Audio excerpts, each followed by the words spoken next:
In the late 19th century, as Chicago prepared to dazzle the world with its 1893 World's Columbian Exposition, a different kind of marvel was being constructed in the Englewood neighborhood.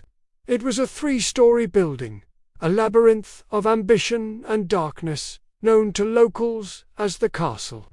Its owner was a man of charm and sophistication, a doctor named Herman Webster Mudgett, though history would come to know him by his sinister alias, H. Holmes. Holmes arrived in Chicago, a charismatic and handsome man, a picture of the American dream. He was a pharmacist, a businessman, and a real estate developer. People were drawn to his intelligence and smooth-talking nature. He purchased a corner lot and began construction on his hotel, a building that would serve as the grand stage for his horrifying plans. But this was no ordinary hotel. Holmes designed it himself, a maze of his own making. He frequently fired construction crews to ensure that only he understood the building's true, twisted layout. The ground floor held various shops, including his own pharmacy, presenting a facade of normalcy to the bustling city. But, above, the upper floors were a house of horrors. The building contained over 100 rooms, many of them windowless and sound-proofed. There were stairways that led to nowhere, doors that opened onto brick walls, and secret passages hidden behind panels. Chutes led from the upper floors directly down to the basement. Some rooms were fitted with gas lines, allowing Holmes to asphyxiate his victims with the turn of a valve from the comfort of his own office. The World's Fair brought millions of visitors to Chicago, and many, especially young women seeking work and adventure, were lured to Holmes's World's Fair Hotel. They checked in, but they never checked out. Holmes would trap his victims in his specially designed rooms, subjecting them to unimaginable terror. He would listen to their final moments through hidden listening tubes, a cold, detached observer of the suffering he orchestrated. Once his victims were dead, their journey was far from over. Holmes would send their bodies down the greased chutes to his macabre basement.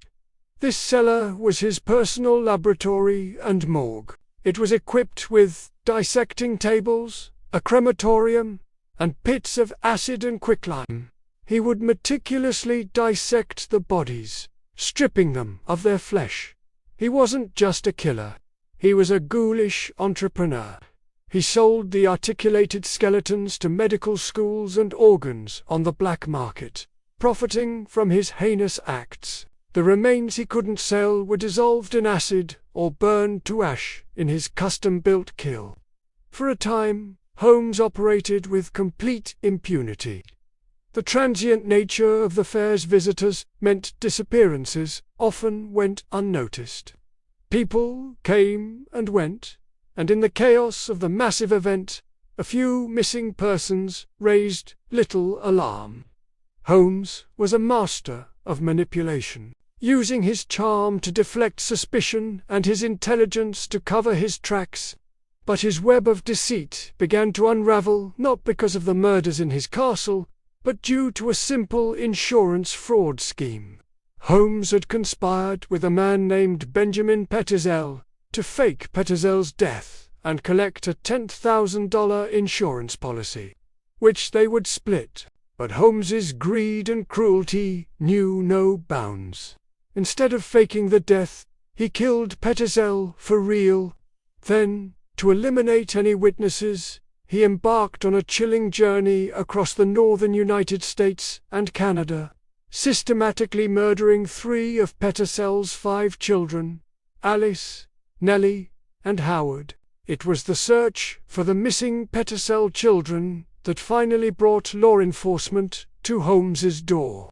A determined Philadelphia detective named Frank Geyer relentlessly tracked Holmes's movements, uncovering the tragic fate of the children. His investigation led him back to Chicago and the infamous castle. When police finally entered the building, they were horrified by what they found. It was a testament to one man's bottomless depravity. They navigated the bewildering corridors, discovering the gas chambers, the secret passages, and the chutes leading to the basement of horrors. In the cellar, they unearthed bone fragments, scraps of clothing, and strands of hair, the last physical traces of countless victims. A furnace contained human teeth and bone remnants.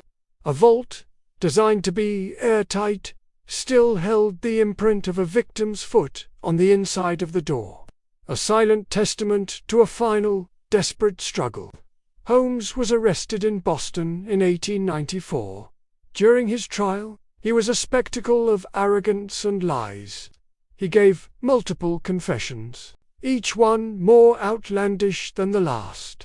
At one point, claiming he was possessed by Satan, he confessed to 27 murders. But investigators believed the true number could be as high as 200. The exact victim count remains unknown to this day. Their identities lost to the fires and acid pits of his murder castle. In May 1896, H. Holmes was hanged for the murder of Benjamin Petersil. His final request was to be buried in a casket filled with cement and interred in a deep, unmarked grave, fearing his own body would be stolen and dissected, just as he had done to so many others. The murder castle itself never revealed all of its secrets. Shortly after Holmes's arrest, it was mysteriously gutted by a fire, and the ruins were finally torn down in 1938. Today, a post office stands on the site, a mundane building covering a piece of land with a terrifyingly dark past. The story of H. Holmes serves as a chilling reminder that sometimes the most monstrous evil can hide behind the most charming and ordinary of faces. Please like this video and subscribe to the channel for more explorations into the darkest corners of history.